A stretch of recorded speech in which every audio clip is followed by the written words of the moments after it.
qué gusto estar aquí, arquitecto, aquí en tus oficinas de Fraterna. Gracias, Daniel. Pues tenemos muchos años de conocerte y sabemos que pues tú, tu papá han sido pues pioneros en esto de la construcción y más que nada de la verticalidad, porque ahorita que entramos aquí a tus oficinas vemos todos los proyectos realizados, ¿verdad? Y que están cuadrando año con año desde hace mucho tiempo, y pues eso a nosotros nos entusiasma, y pues queremos decirles que el arquitecto Ricardo Padilla nos va a estar acompañando en el Regio Foro, y pues para nosotros, para el AMPI, que este Regio Foro pues ya lo vamos a iniciar el 11 de septiembre.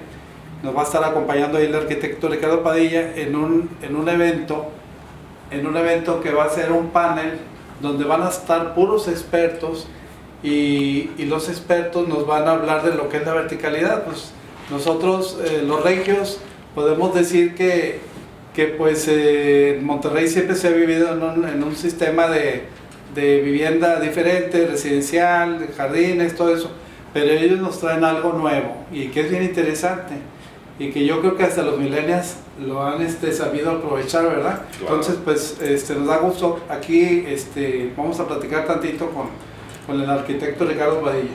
Con mucho gusto. Gracias, Daniel. Me gusta mucho conversar y estar invitado a lo del Regio Foro con AMPI. Creo que es una asociación muy relevante en Monterrey y a nivel nacional, y es un foro también muy importante también para dar noticias nuevas o nuevas tendencias. Entonces, esta idea de la verticalización no es nueva. Hay que ir podemos irnos hasta Roma. Hablo de Roma imperial, la Roma de hace 2000 años. Ya existía cierta alta densidad en la Roma antigua. Había edificios de 4 pisos, y era bien común que en esos 4 pisos el comercio estuviera en la parte de abajo y la vivienda en la parte de arriba. Evidentemente ha habido muchos edificios alrededor del mundo, en las grandes capitales desarrolladas urbanísticamente. Obviamente las más cercanas a nosotros es pues París, podemos hablar de Madrid, Barcelona, etc. Y ahora en Asia están sucediendo fenómenos de verticalización muy importantes. En China, Shanghái es un ejemplo muy destacado, y Hong Kong pues es un ejemplo extremo de verticalización. ¿Por qué la verticalización? Básicamente el concepto de la verticalización tiene que ver con un prorrateo del valor del terreno. Cuando las ciudades van creciendo y madurando, todas se verticalizan. Cuando son medianitas o más chicas, están más horizontales. Y en el caso de Monterrey, pues ya estamos llegando a un periodo, yo digo que todo el siglo XX fue un periodo como de adolescencia, juventud, pero ya estamos llegando a una gran ciudad de 4,5 millones.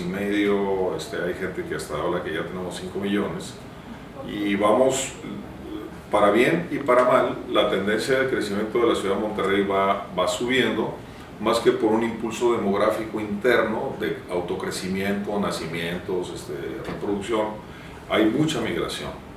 ¿Por qué? Porque gracias a Dios Monterrey se ha convertido en un polo de desarrollo económico, y digamos el beneficio de esto es que la ciudad va haciéndose más compleja, se hace más sofisticada, y pues también tenemos del lado negativo pues más tráfico, más complejidad, y esto va sumándose una cosa a otra. Ahora, yo siento que la nueva verticalización de Monterrey, que ya es un hecho, es producto de varios factores. Uno de ellos, el más importante, es que finalmente, porque eso hay que decirlo, una ciudad se hace por 2 o 3 protagonistas principales. Tiene que estar el gobierno previendo y teniendo una visión más de futuro de lo que va a suceder, y promover a que la ciudad vaya para allá. También tiene que haber un grupo de desarrolladores inmobiliarios que están entendiendo el nuevo reto y lo asumen, pero también debe existir un grupo de clientela o mercado que compra y busca esto. Hace como unos 25 años fuimos un grupo de asociados aquí de la oficina, que en este caso pues nos llamamos ahora Fraterna, antes se llamaba Pladis, y era la firma de Eduardo Padilla, mi padre. Hace 25 años fuimos con un notario, y ese es un dato histórico que existe, y echamos a andar una empresa que se llama Batsup, un nombre un poco raro. Un español me decía, parece que dices mala sopa en inglés. No, pero era con V. Era vivienda de alta densidad en zonas urbanas privilegiadas. Y fuimos y la registramos. Y me acuerdo muy bien porque ese primer semestre, cuando empezamos con la idea de que cerca del metro deberíamos de hacer edificios de alta densidad para aprovechar el metro y justamente no provocar un caos vehicular, resulta que a los 6 meses de haber ido con el notario y haber empezado a hablar con gente, me acuerdo muy bien, en Simón Bolívar, donde pasa el metro, ahí por Mitras, pues hubo esta tragedia mexicana que fue el asesinato de Colosio. Sí. Y después de Colosio, pues vino el error de diciembre, y pues nuestro país, lamentablemente siempre han ocurrido pequeñas y grandes tragedias. Sí, los pagos bancarios de crédito se frenaron, la gente ya no podía pagar, los autos, las tasas de interés se fueron muy altas. Y la gente estaba pensando en cualquier cosa menos en pensar en una forma de ciudad nueva. Así Total, digamos, llegamos hasta ahí, intentamos ciertas cosas, y yo digo que hay un problema nacional, que eso empezó como en los años 50, después de la Segunda Guerra Mundial, que tiene que ver con ese fenómeno, le digo, hipodensidad, que es la muy baja y casi enfermiza baja densidad. Lo que provocó la baja densidad por reglamentos a nivel municipal y estatal, porque antes era el gobierno del estado el que regía la parte urbana, es que se favoreció muchísimo a la expansión horizontal. Y la expansión horizontal tiene pues grandes problemas. Una de ellas, bueno, el mito de la expansión horizontal es que tú estás en la orilla de la ciudad y tienes una ciudad casa-campo, en la cual eres el ser humano más feliz de la tierra, lo cual es mentira, porque a los 6 meses está el siguiente fraccionamiento, y a los 6 meses el siguiente y el siguiente y el siguiente. O sea, ese sueño de que vives en la ciudad-campo es una ficción que nos la vendieron a través de muchos programas de televisión y muchas películas de Estados Unidos, con el famoso suburbio. Así es. Entonces, ese error del suburbio está en Guadalajara, en Ciudad de México y en muchas otras ciudades del país. Al momento que tienes baja densidad, favorece la expansión y entonces empiezas a hacer pasos a desnivel. Sí. Entonces, toda la obra pública se convierte en pasos a desnivel. Y esos pasos a desnivel, lo único que están favoreciendo es que los ranchos y las minas y los cerros alrededor de las ciudades empiezan a cobrar valor y valor y valor. Entonces, la plusvalía de esas ciudades mexicanas se ha convertido en especulación de la tierra. Entonces, se han vuelto muchos desarrolladores expertos en especular con la tierra. Nosotros creemos que la especulación real y verdadera, en términos de especular o de pensar o de proponer algo intelectualmente interesante, debería ser en ser grandes arquitectos y ser grandes urbanizadores. No comprar tierra o terrenos de un rancho y después esperar a que llegue a la ciudad y entonces le pones pavimento y como sea salen y las casas se venden. El gran problema de este fenómeno de la expansión y la hipodensidad es que ahora se han convertido las casitas de la orilla de la ciudad, que están muy lejos, a 2 horas o más del centro, en como casas de raya de la época de Don Porfirio. Es una forma casi de esclavización de que la persona que te compra o que finalmente puede comprar una casita de estas tiene que estar pasando 30 años en deuda y puede ser que no la cumpla, y después en una situación de bajísimos estándares de equipamiento urbano. No hay escuelas, no hay templos, no hay clínicas, no hay suministro de alimentos y bebidas. Estás en medio de una zona abandonada, además con una inseguridad gigantesca, porque el crimen organizado ha hecho de esas poblaciones periféricas sus guaridas y sus zonas inclusive de secuestro. Entonces, aparte de los servicios, como en una forma horizontal de mucha expansión, nunca terminas. Como el servicio de recolector de basura, los drenajes, las líneas de agua, todo eso se vuelve muy ineficiente. De hecho, hay unos índices del Instituto Mexicano de Competitividad donde aparece que Monterrey, de estar ocupando el primero o segundo lugares de competitividad nacional como ciudad, hemos bajado al tercero, al cuarto, al quinto, creo que estamos en el sexto o séptimo nivel de competitividad, y mucho tiene que ver con el problema del tráfico y el problema de la expansión horizontal. Entonces, hay que entender cómo otras ciudades del mundo han podido resolverlo y qué tiene que ver. La mejor movilidad que una ciudad puede tener se llama proximidad.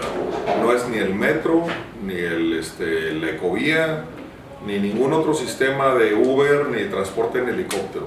Lo más importante es que tú estés a menos de 800 metros de las mejores partes de la ciudad.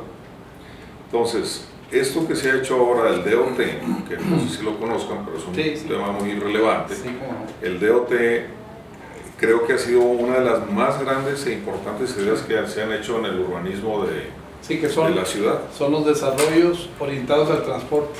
Exacto. Entonces, donde va pasando el metro y la ecovía, se va haciendo una franja de terrenos que están próximos a la estación, son 800 metros. Son 800 y 500. Y 500 a la vía, justamente. No. Y eso está calculado con un concepto danés de distancia en metros de urbanismo, o sea, el radio perfecto de vida de un ser ciudadano en una ciudad son 800 metros, que es de radio, que significan 10 minutos a pie. Tu vida tiene que estar resuelta a 10 minutos a pie, no en coche. Entonces, promueve el ejercicio, todo, la ciudad se convierte en tu deporte, tu recreación, tu contacto con la gente. En la banqueta conoces a tus vecinos, vas a la plaza pública, etc. El problema del encapsulamiento de nuestra comunidad y nuestra forma de vivir es que hay barrios amurallados que son cápsulas, las casas son otras cápsulas, el coche es una cápsula que se desplaza a través de una arteria, pero llega a otra cápsula que es el colegio donde estudian los chavos o los niños, y después vas a otra cápsula que es el centro comercial. La seguridad se vuelve más complicada para todos. Súper complicada, porque la mejor policía de una ciudad no es la policía. La mejor policía y seguridad de una ciudad es la convivencia en el espacio público. Tú tienes un espacio público lleno de convivencia, es un lugar súper seguro. ¿Quieres favorecer el crimen? No generes convivencia y abandona el espacio público. Y así lo hicieron en Colombia, en Medellín, en Bogotá. Todos los grandes alcaldes que ha tenido en los últimos 30 años estas ciudades, que son ejemplo mundial, han favorecido la convivencia de la comunidad en espacios públicos. A mí me da mucho miedo las ciudades vacías, las calles vacías, los parques vacíos, las plazas vacías. Tenemos que y la única forma de volverles a llevar gente a estos lugares es con densidad, porque si no hay gente en el terreno de la densidad, hay un problema también enorme. Monterrey en los últimos 30 años triplicó su población, de 1 millón a 3, o de 1,5 millones a 4,5. Sextuplicó por 6 la mancha urbana, cosa que es impresionante o inentendible. Entonces bajamos la densidad y multiplicó por 8 el parque vehicular. Entonces, por eso nos estamos ahogando. Somos lamentablemente una de las ciudades latinoamericanas con más coches por persona. La contaminación. Y eso provoca justamente la contaminación, y provoca el estrés, y provoca, no sé si las estadísticas de los automóviles, hay más muertes por automóvil, por crisis, por caos y por encuentros de siniestros, de choques, que por el crimen organizado. O sea, el peor asesino de la ciudad son los coches, y en esos andamos todo el día. Entonces, yo siento que hay un paradigma que hay que cambiar completo, y con todo respeto a los planeadores de esta ciudad, pues se equivocaron hace 40 años o 50, porque favorecieron mucho a lo contrario.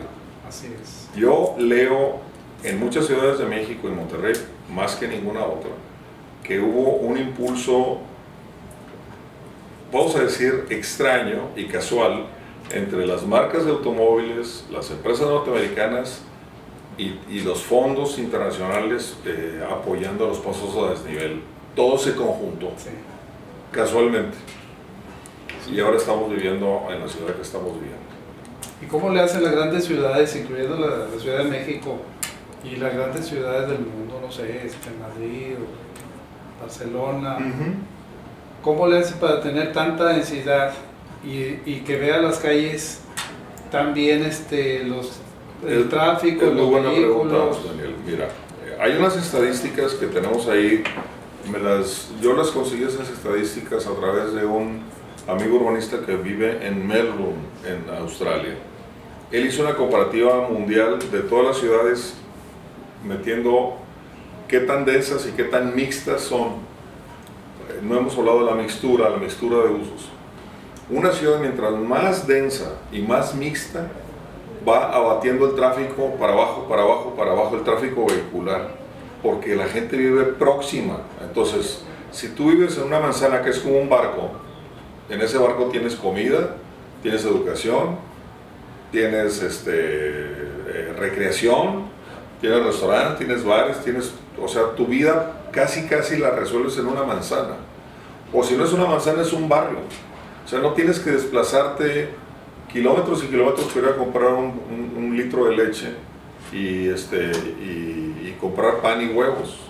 Eso es más, hasta las formas de los departamentos están hechas en que el refrigerador más importante que tienes en tu casa es la tiendita de abarrotes que está abajo. Y puedes ir a comprar diario el mandado a pie, que compras 3 o 4 kilos de mandado, no compras 20 en un coche. Es parte de la recreación y de la convivencia de los vecinos.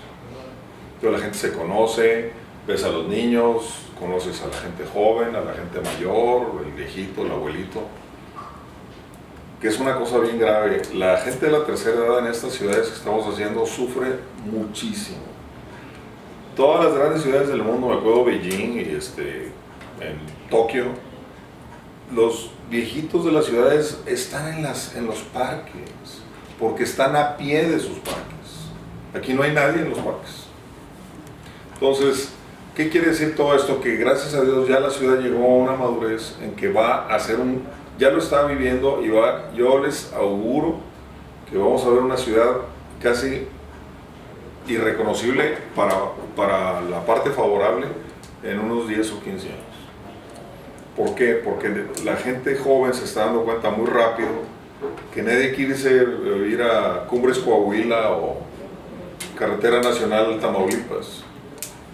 Bueno. Sí, Ricardo, y tú qué has visto, vamos a hablar de Infonavit, que no nos corresponde, pero ¿por qué los créditos se siguen dando con los desarrollos de vivienda horizontal, que pues son unas casitas chiquitas, que si se pudieran dar para una torre de departamento? O sea, ¿qué nos falta ahí para llegar a ese cambio? Mira, es una pregunta muy buena.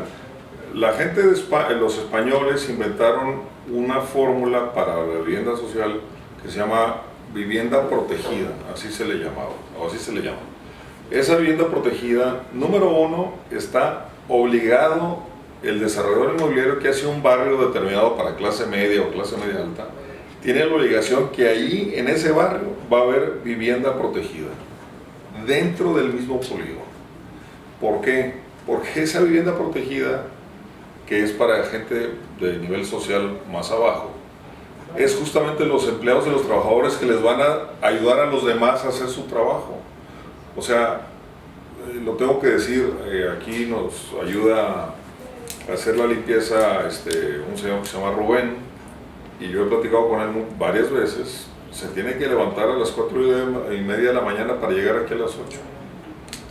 O sea, es demasiado. ¿Por qué? Porque vive en Juárez. Entonces, es muy injusto, y además es ilógico, y además es ineficiente. Entonces, toda la maquinaria de la ciudad, como si fuera una sola máquina que produce fuerza y produce PIB, Producto Interno Bruto, estamos padeciendo de este descuido en la forma de hacer las cosas, porque la ciudad no nos está ayudando. La ciudad se está convirtiendo en un lastre de desarrollo económico y de desarrollo social.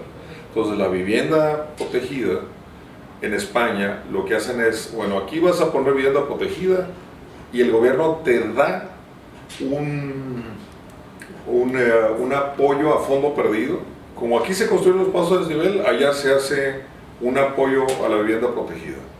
Entonces el desarrollador se le limita su margen de utilidad para esa vivienda, las otras sí las dejan libres. Entonces todo está diseñado para que se fomente y se asegure que la vivienda protegida o la vivienda de interés social esté dentro de los propios desarrollos.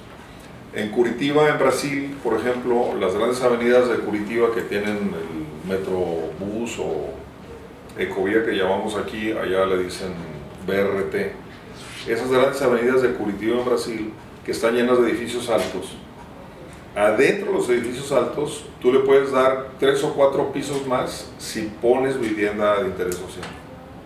O sea, son formas de fomento que se están encontrando en muchas partes del mundo para que la mixtura no solamente es comercio y servicios y vivienda juntos, oficinas, sino que la mixtura sea social, que dentro del mismo barrio viva los diferentes estratos socioeconómicos, porque eso es lo más sano, no solamente sano en términos de desarrollo económico, sino cultural también, porque convives con gente de otros niveles socioeconómicos y se va haciendo una sola... Mutuamente se ayudan, porque digo, yo como arquitecto me ha tocado hacer pues, casas y residencias de gran tamaño y muchos presupuestos en zonas aquí del sur de la ciudad, o San Pedro, y pues estás en un barrio.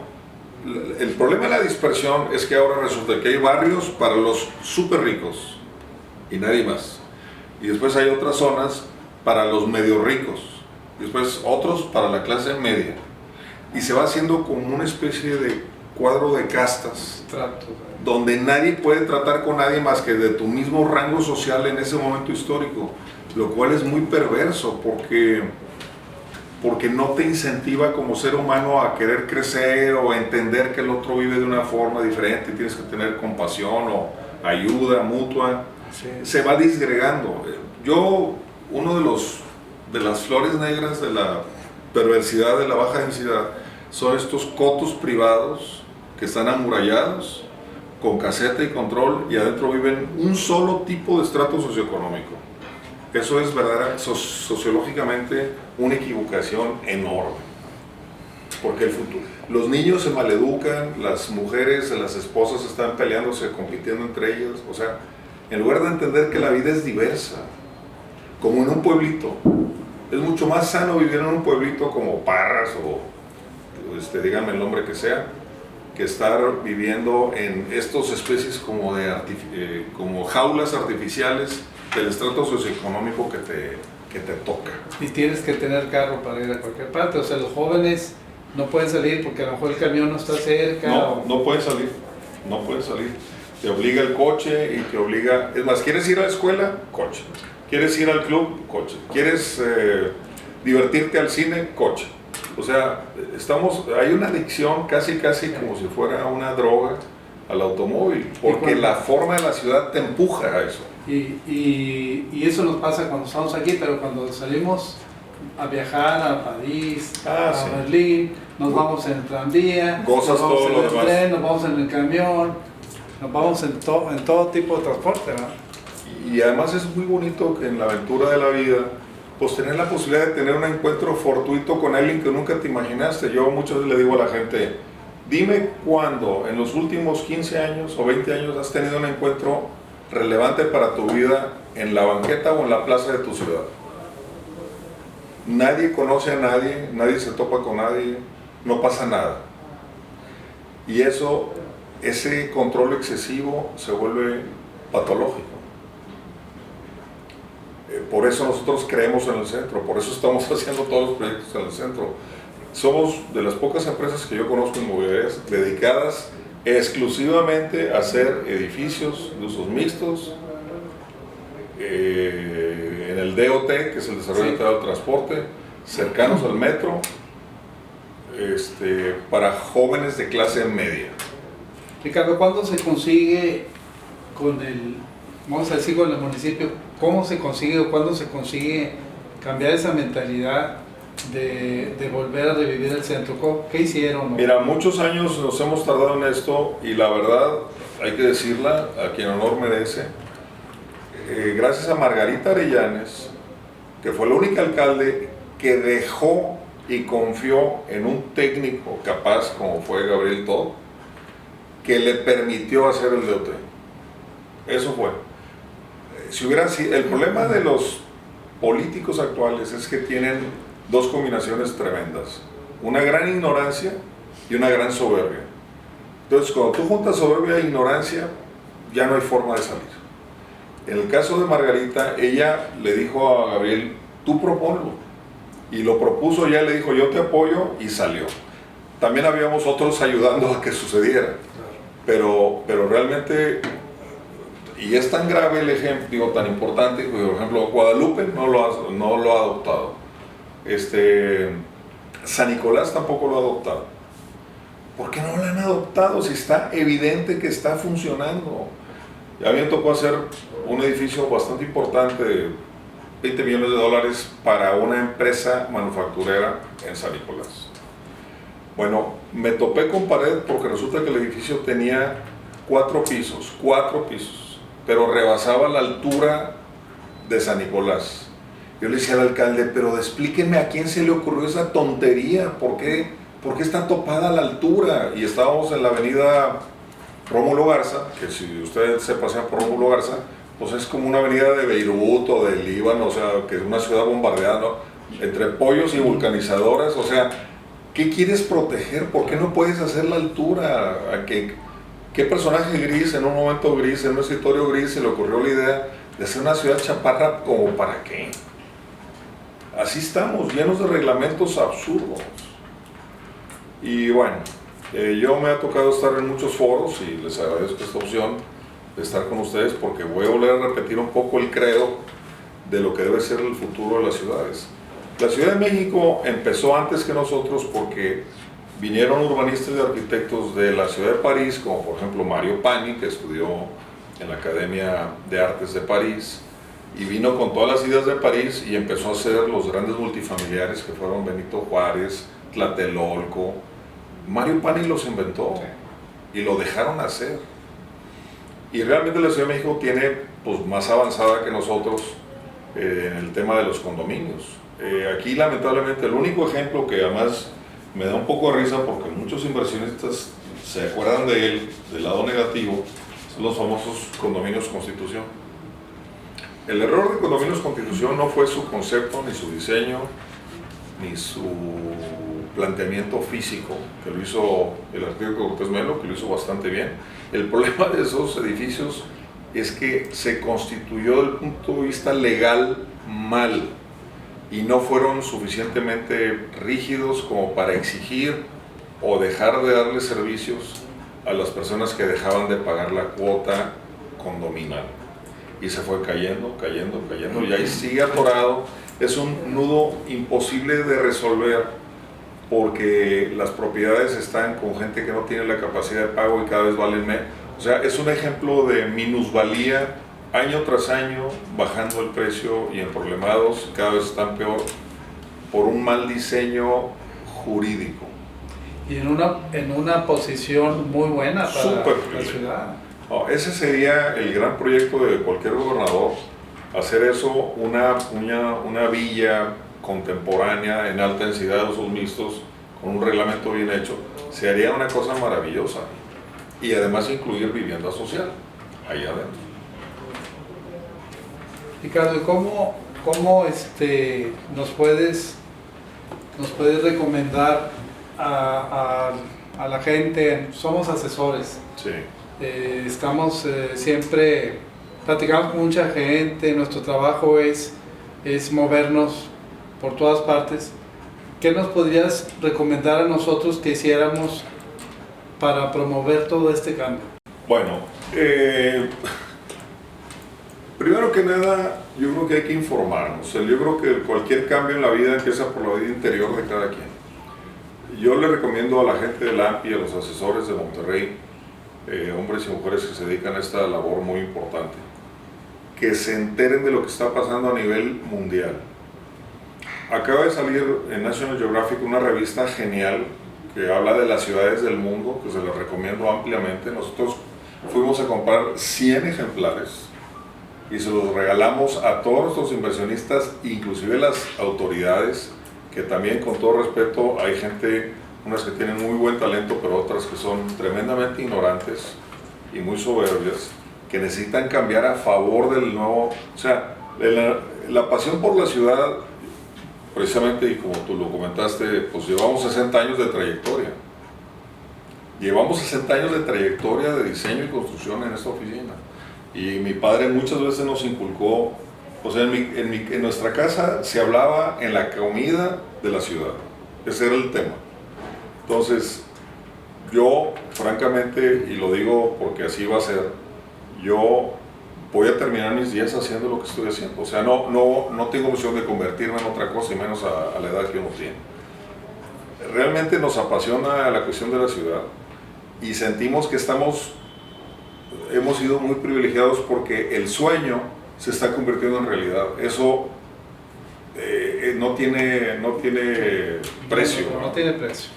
Entonces, yo le recomiendo a los asesores que pongan atención a lo que está pasando en el centro, pero no solamente atención en la parte física, sino vean las plusvalías que están sucediendo, en cuánto se compran los departamentos y en cuánto se rentan, que es una sorpresa gigante para nosotros mismos. Y yo creo que lo más relevante es que pongan atención a cómo se comporta desde el punto de vista económico y social.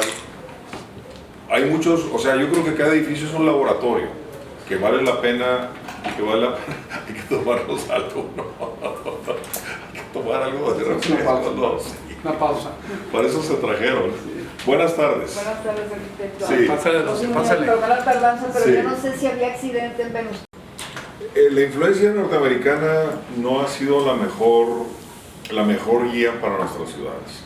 Son muy buenos los norteamericanos para organizarse en muchas cosas, el tema de democracia, la representación social, etc. Pero realmente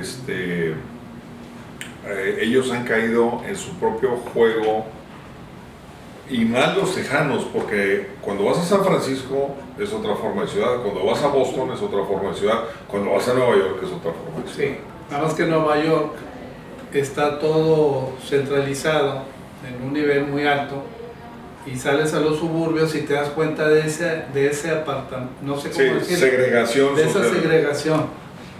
Sí pasa.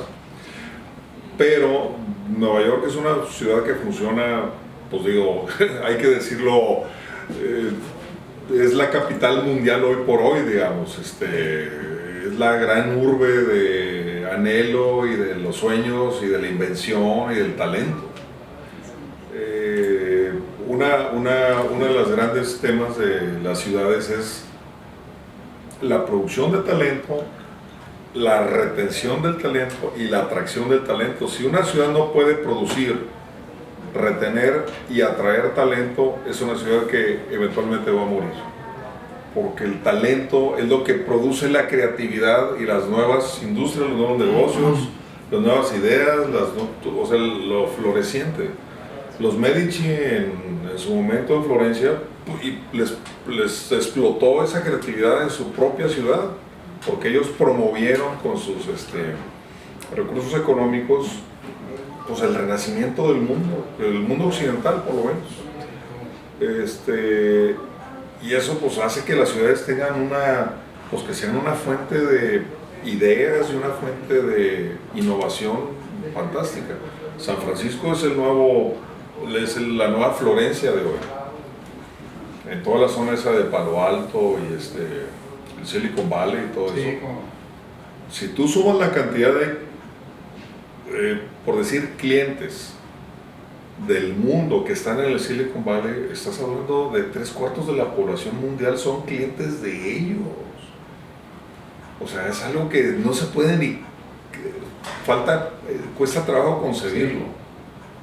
Mark Zuckerberg y pues todos los grandes inventores, el señor Tesla, no es Tesla, ¿cómo se llama el señor de los autos Tesla? Se me fue el nombre. Apple, o sea, están todos ahí juntos.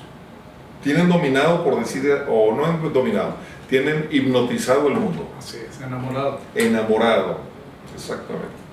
Qué pena que Monterrey no podamos llegar ni a una centésima parte de eso. Y lo peor que no podemos retener el talento que tenemos en la Pero- ciudad.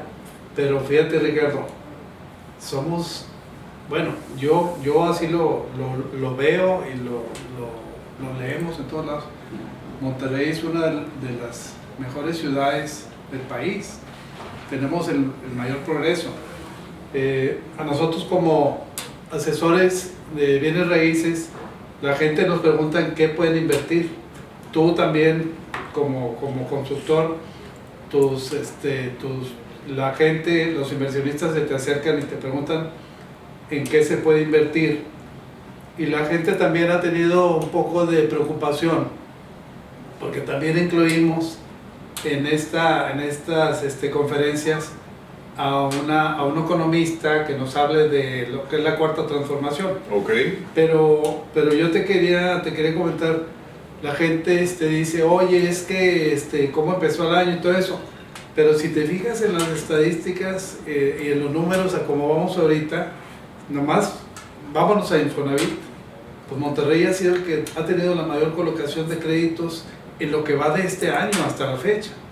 Entonces, ¿cómo podemos decir que nos ha golpeado? A lo mejor es una cuestión que así la vemos, o a lo mejor es una situación que se nos puede desfasar un poco, tú que la vez pasada que platicamos, se nos puede desfasar un poco los tiempos en la terminación o en la entrega o en la comercialización de las viviendas, pero al final de cuentas se coloca todo. Sí. Bueno, hay que decir varias cosas. Esta ciudad, como es una ciudad de trabajo, tiene en su demografía el mayor agrupamiento mexicano de clase media de todo el país. Casi existe el renglón de clase media regiomontano, es casi del tamaño del estrato de clase media de Ciudad de México. Ciudad de México es enorme en su base. Cuando vas a clase baja y a clases en vías de restablecerse como la informalidad, es enorme. Pero la clase media regiomontana es casi del tamaño de la Ciudad de México. ¿Por qué? Porque hay empresa, porque hay trabajo, porque hay formalidad y hay gente que pues, pertenece a los corporativos y a las empresas regiomontanas. Entonces, la gran maravilla de esta ciudad, que es derivada del siglo XIX, yo digo que desde Vidaurri, cuando se corrió la frontera y pasaron muchas cosas, después llegó Bernardo Reyes, por decirlo rápido, pues se fue creando este polo de desarrollo donde no teníamos minas, no teníamos agricultura, no teníamos nada más que el trabajo. Aquí la lluvia es sudor, aquí el florecimiento, pues es que la cartera va agarrando tamaño. Entonces, esta herencia que tenemos, que sí es positiva, ha generado una clase media muy capaz y muy, pues está técnicamente bien, digamos, educada, son gente que trabaja bien en equipo, etc. Como decíamos el otro día con un amigo, Monterrey es de las pocas ciudades en México que el papá que llegó campesino tuvo su hijo, que fue un obrero que rápidamente se convirtió en técnico, y después ese hijo tuvo el nieto que ya se convirtió en profesional, y después los hijos ya tienen maestría y tienen doctorado. O sea, esas historias uno las ve desde la gente que, por ejemplo, que trabajó en fundidora, que la gente que trabajó en cervecería. O sea, hay una especie como de movilidad social positiva en esta ciudad. Eso sí hay. O sea, también hay cosas buenas, o sea, indudablemente. La parte económica de la ciudad sigue siendo muy fuerte. El problema es que estamos perdiendo el paso. Eso para mí es la preocupación, que nos estamos desviando. O sea, toda esta grande generación de gente que hizo la Moza, que son los Elosúa, los Garzalagüera, los Garzazada, etcétera, son gente que vivió en la Purísima, que vivió en el centro, donde toda la gente se conocía. Esos fueron los grandes capitanes de la industria y de los negocios, porque había esa como permeabilidad social, esa sencillez. Pero se daba porque se conocían y que andaban O sea, nadie andaba haciendo, ¿cómo diré? Como representaciones fuera del lugar de su riqueza o representaciones fuera del lugar de su poderío económico. Porque era una convivencia, era una ciudad de 100,000 habitantes. Y en aquel tiempo los grupos industriales también le daban facilidades a la gente para adquirir vivienda. Claro. También, porque me acuerdo que la colonia Cuauhtémoc casi Toda sí se hizo. Es más, pues aquí nació la vivienda, la fundidora también tiene su zona de vivienda. También. O sea, es algo que nació aquí primero que a nivel nacional. Y alrededor del negocio. Y muy cerquita, porque era lo normal y lógico, que precisamente, que eso es un ejemplo precioso, la proximidad que había de la vivienda a su planta de trabajo, pues era caminando. Esos son los ejemplos que ya se nos olvidaron. No, sí, definitivo. Y antes había un trato más humano hacia el empleado, ¿no? Era diferente. Sí, porque la ciudad también te lo provocaba. Sí. Había siempre la oportunidad que del don señor o don fulano o don mengano, tú te lo podías topar en la banqueta o en alguna tienda, en la calle Morelos te lo topabas, ¿no? ¿Y en qué momento nos perdimos?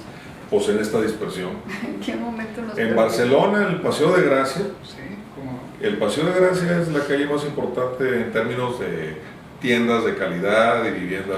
Bueno, ese Paseo de Gracia que lo diseñó en la expansión inicial en el siglo XIX, en la expansión de Barcelona que se hizo en la llanura después del barrio gótico, ahí sigue viviendo. O sea, la gente no ha abandonado el centro.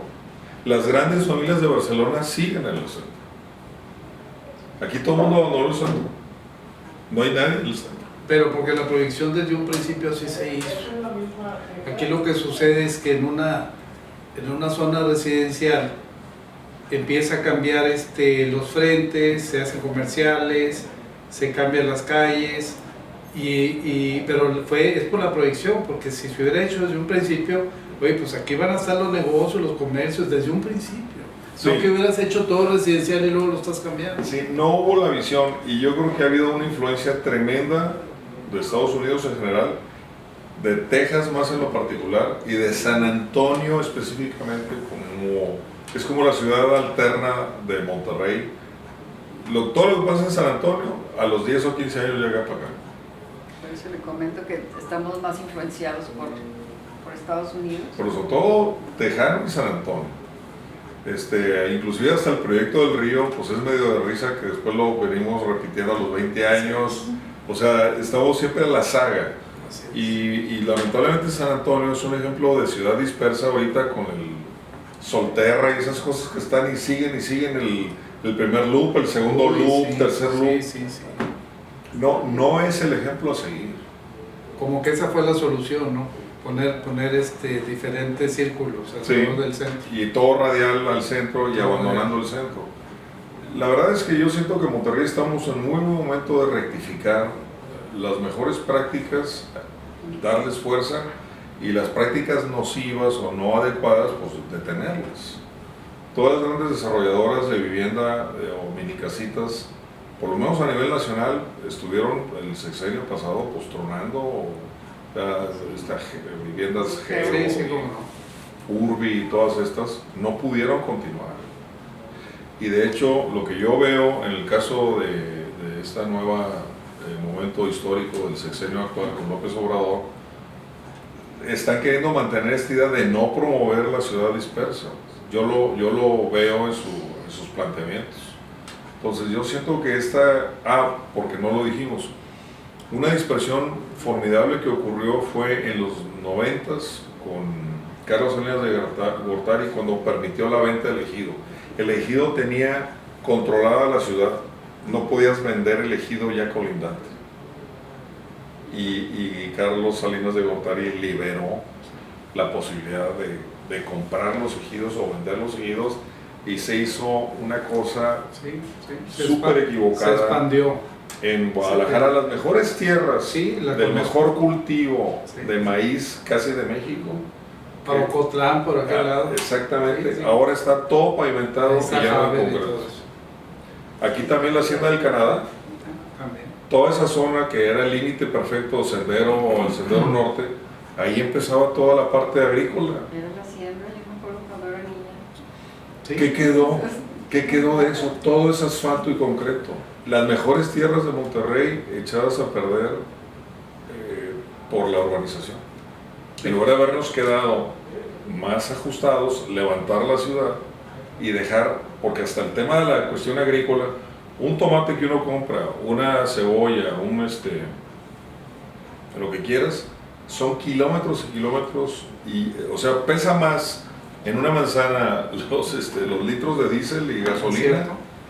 que en el precio de la manzana, que propiamente la fruta. Sí, ahí tiene sus tomates, sus zanahorias, todo, o sea, como que es una cultura. Muchas ciudades que la europeas están- hicieron un anillo verde que nadie tocó, que es donde está la parte agrícola, y después se empezaron a hacer ciudades satélites que tienen tren.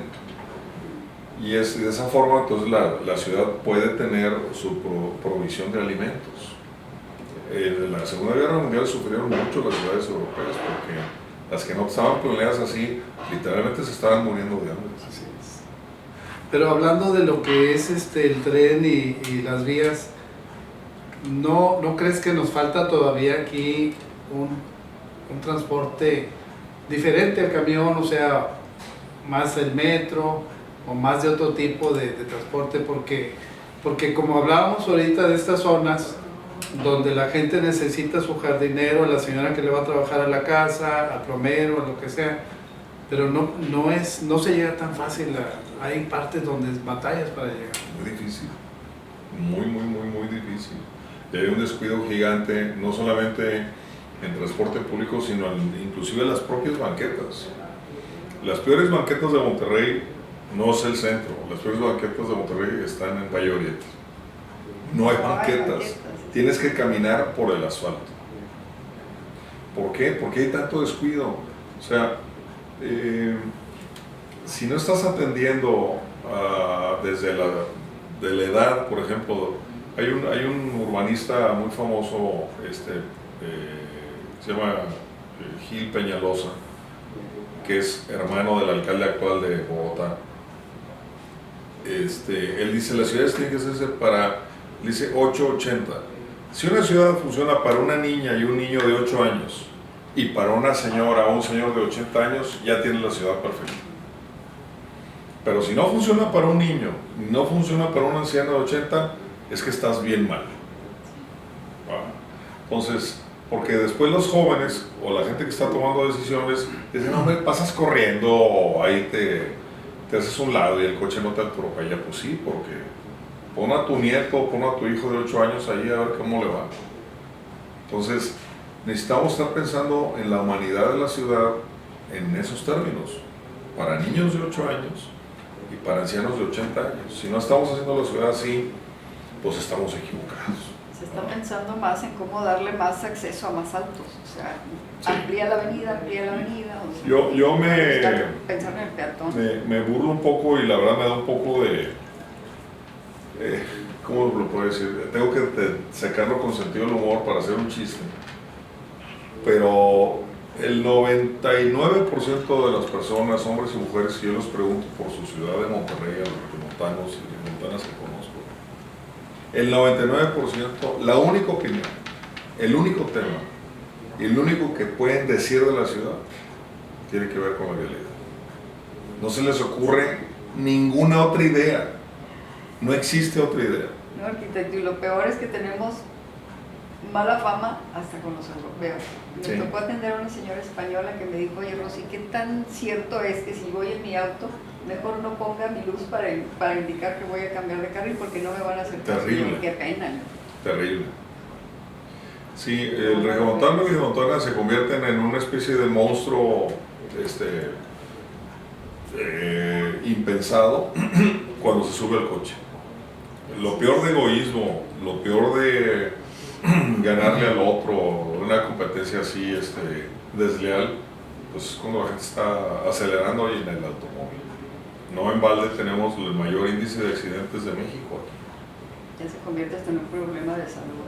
Sí lo es, La verdad. Y no es solamente es- muertos, sino Sí. gente que entra en discapacidad o tiene lesiones ya vitalicias. Ocurre mucho, mucho ocurre. Y eso tiene que ver con la velocidad. O sea, estamos acostumbrados a circular a 80, 90 kilómetros adentro de la ciudad. Eso en ninguna ciudad europea.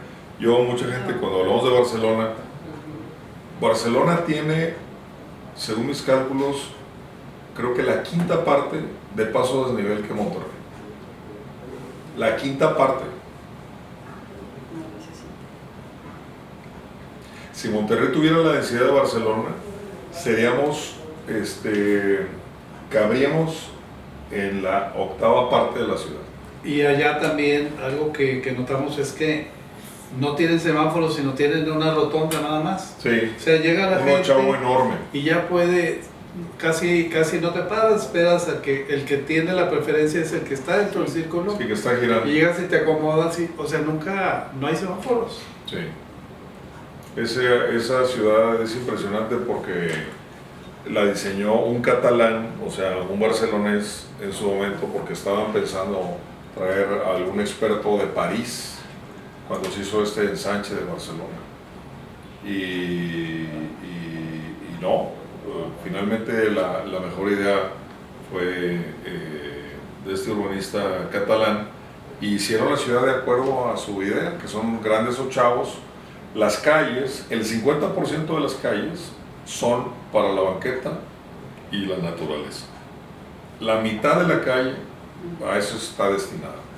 Las calles de Barcelona miden 9 y 9, o 8 y 8, y el carril central mide 16. En cambio, en Madrid las calles son mucho más angostas y algunas banquetas. Sí. Muy angostas. En el caso del centro, a veces ya, como son centros medievales o muy antiguos, Sí. pero en general yo hablo de Barcelona porque fue diseñada ex profeso Así es. y jala muy bien. Y De la, hecho, y la bicicleta tiene su su carril. espacio también. Y todo eso. Ahora, regresando al mundo ya Al mundo real. al mundo real de los asesores, si los asesores ponen atención en lo que está pasando en la cuestión de la plusvalía, podemos ver que los proyectos que estamos desarrollando en el centro y el futuro de la ciudad que va a ser aquí son datos sorprendentes. No, y los precios son muy competitivos también. Sí. Pero el nivel de precio en el que compras y el nivel de precio en el que rentas es algo sorprendente. Sí. ¿Por qué? Porque hay mucha gente de clase media que quiere vivir en el centro, o extranjeros que vienen, tipo europeo, de otras, y no quieren vivir en la orilla de la ciudad. Pues ¿quién se divierte ahí? Y manejando todo el día. Y no están acostumbrados sobre todo a andar mucho en el coche. No. Para nosotros ya es rutina, pero para ellos No. sería cansadísimo. Tener que Así pensar es. en moverse así. Entonces yo creo que un futuro bien relevante de esta ciudad va a ser lo que está pasando en el centro. Acabo de estar con el encargado de desarrollo urbano de Apodaca hace 2 días en un desayuno, y estuvo hablándonos de muchas cosas, de que las empresas y que están haciendo grandes aportaciones de parques industriales en Apodaca y el crecimiento. Y yo cuando le pregunté, le dije, bueno, ¿y el centro de Apodaca por qué no tiene ese florecimiento? ¿Por qué la gente que vamos a Apodaca, al centro, lo vemos igual de hace 15, 20, 30 años? O sea, no pasa nada en el centro, todos son cosas aisladas que están muy lejos del centro. Le dije, ¿por qué no hacen un plan de desarrollar alta densidad respetando las casas antiguas, que hay que respetarlas, pero hay un montón de baldíos y cosas alrededor? De hecho, le dije, vamos haciendo un punto de un círculo de 800 metros alrededor del centro, y vamos haciendo una corona de edificios altos que puedan llegar a pie al centro de Apodaca. Y me respondió, con mucho gusto, haznos el proyecto y te lo recibimos. Le dije, no, compa, pero no quiero que sea a favor. Si quiere realmente transformar, tiene que estar dentro del plan parcial. Porque si no, son puros favores que después ya sabemos cómo los cobran, ¿verdad? Así es. Se queda a medio desarrollo el lugar. Sí, Exactamente. por eso te preguntaba que cómo habías hecho para cambiar la mentalidad del municipio de Monterrey, ya me lo platicaste, pero pues hay que cambiar la mentalidad en todas partes. Sí. Y yo estoy seguro, porque a fin de cuentas ustedes lo que quieren vender, hablando de AMPI, pues es un producto que vaya cobrando valor al paso de los años y que vaya cobrando vida y que vaya siendo más deseable. Yo a veces en algunas conferencias he hablado que el urbanismo a final de cuentas es como el manejo de la energía humana. Si tú piensas en la mejor ciudad, en el mejor barrio, en la mejor calle de ese barrio y el mejor edificio, es el que tiene la energía humana más fuerte. Cualquier ciudad, cualquier barrio. Entonces, si sabes manipular o sabes conducir o si sabes seducir esa energía humana y esa energía humana se mantiene a lo largo de los años, estás creando una plusvalía gigantesca. Aquí el problema es que los barrios tienen interés y después caen. O sea, nada dura, No. todos son modas. Entonces, yo creo que el gran futuro que tenemos en Monterrey es mantener la energía humana a lo largo de muchos años. Y eso se va a lograr en los centros, definitivamente. Yo creo que al final, para mí la foto final, si el centro de Monterrey o los centros de los diferentes municipios se convierten en el caso, para explicarlo bien, no me gustan las comparativas, pero bueno, como está sucediendo en la colonia Roma en México y la Condesa en México, o ¿cómo se llama? Polanco, es lo que va a pasar en Monterrey. O sea, las mejores plusvalías de la Ciudad de México están en estos puntos de la Ciudad de México, no están en las orillas de la ciudad, porque los jóvenes están regresando, los jóvenes están queriendo revitalizarse a sí mismos y a su propia ciudad, conociendo y topándose con gente interesante. Yo creo que ese es el futuro y se me hace lo más importante de ir a compartir con ustedes en este regioforo de AMPI. Muy bien, Ricardo, pues te damos las gracias y sabemos que todos tenemos que poner algo, ¿verdad? Todos tenemos que poner un granito. Nosotros que convivimos mucho con la gente, platicamos, nos damos cuenta de todas estas situaciones de las banquetas, de la ecología, de la contaminación, o sea, todo eso. Y que tú lo mencionas, pues obviamente nosotros vamos a recomendarle a nuestro cliente pues lo mejor, ¿verdad?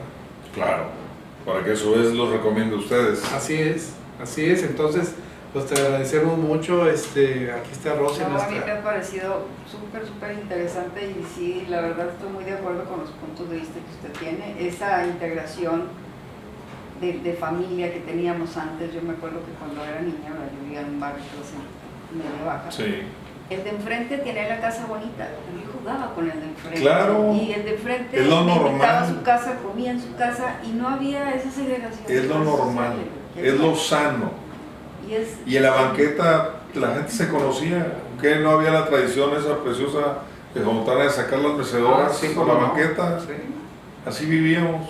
Y esto es lo único que nos ha llevado es el enojo y la impotencia de la gente que tiene menos, a pensar que porque tú tienes, a lo mejor no lo ganaste bien, y tiene un poco como que de envidia y... Sí, empiezan los rencores y empieza la tensión social.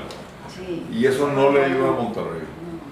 No le ayuda a Monterrey y yo creo que estamos en el momento, o sea, justamente en estos nuevos edificios que estamos haciendo, que tienen abajo restaurantes y tienen abajo tienditas, etcétera, o parte de oficinas, pues ahí estás conviviendo con la gente y además las convivencias adentro de las amenidades del propio edificio. O sea, el edificio también te ayuda a que conozcas a tus vecinos.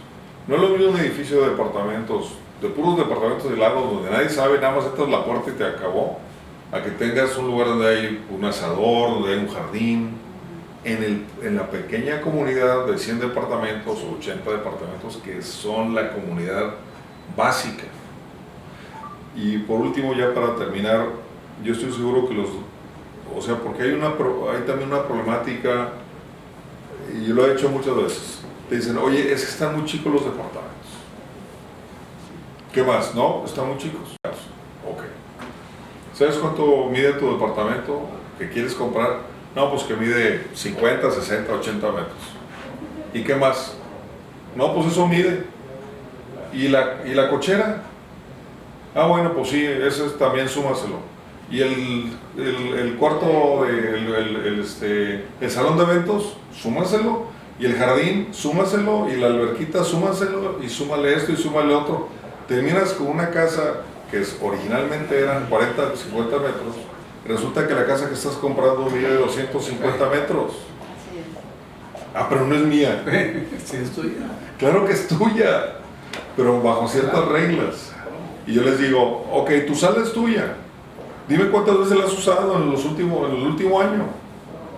Nada más llegas, el antecomedor, la cocina, el dormitorio y el cuarto de la tele. Hay áreas de la casa que ni siquiera vas a ver en todo el día. Así es. Bueno, esas son las amenidades, que las usas muy esporádicamente. Yo creo que compartir nos hace poderosos. Por eso Uber está pasando, es un fenómeno mundial, por eso Airbnb es un fenómeno mundial, porque cuando tú compartes con confianza, pues todo se abarata y todo el mundo lo goza. Ese es el futuro. Me acuerdo que decía mi hijo cuando empezamos a construir mi casa, estoy viviendo ahorita en Carretera Nacional. Ya. Mamá, ¿para qué quieres tanta casa? Con 100 metros vivimos perfectamente. ¿Qué edad tiene tu hijo? Mi hijo tiene 30 años. Pues es el perfil perfecto para el nosotros. apartamento. Sí, sí, sí. Es lo que está ahorita en eso pensando. Me dice, mamá, es que no necesitas. Y aparte el espacio tan grande también te hace una relación distante con la familia. Eso Pues también, mira, sí. ¿no? Y la otra es, ya para terminar, porque este es un tema, yo puedo estar hablando de esto una semana, ¿eh?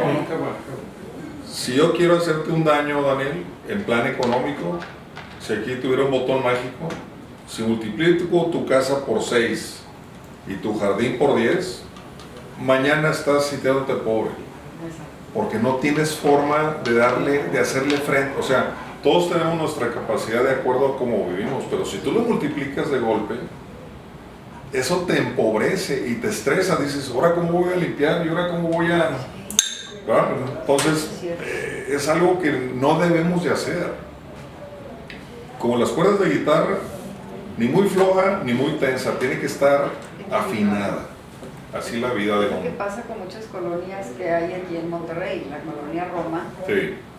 mismo San Pedro, hay casas enormes y que están descuidadas porque ya los propietarios ya no tienen el No hay poder capacidad. adquisitivo, ya no pueden pagar mantener el No hay capacidad.